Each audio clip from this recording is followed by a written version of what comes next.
Change in momentum means either the mass or velocity or both needs to change. Change in velocity might take place even if we just change its direction, keeping the magnitude same.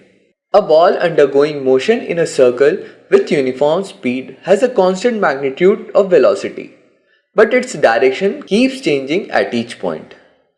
So you need to apply force to this ball to make it move in a circle. That is the case when you tie an end of the rope with a stone and sling it. Here the tension in the rope is exerting force on the stone and causing a change in its velocity, though in this case it only means change in just the direction of velocity.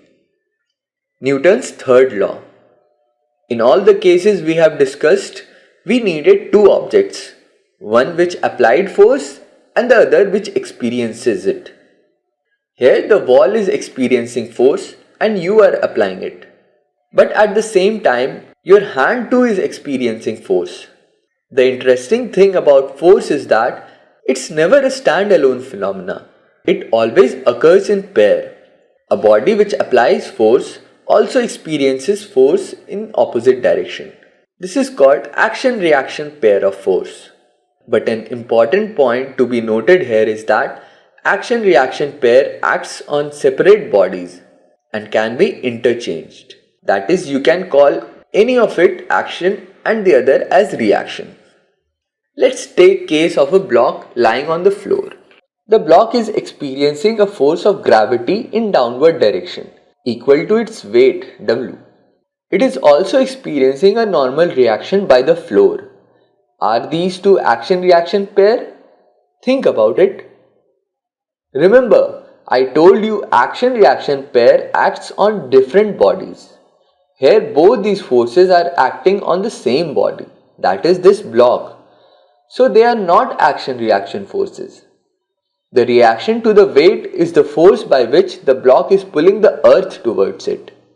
As earth is huge compared to the block, the same magnitude of force causes no effect on the earth. The reaction to the normal force is another normal force the ground is experiencing in downward direction due to the block.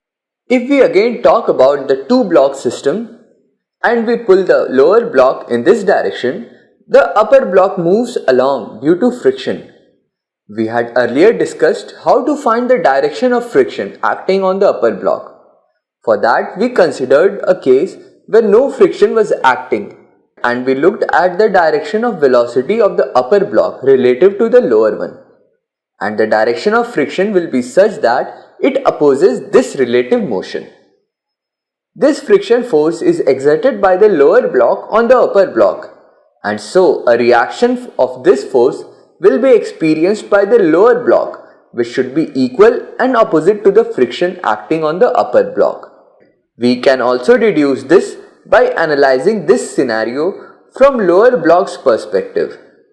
The motion of the lower block relative to the upper block would have been in this direction in case of no friction. Hence, friction should act in this direction.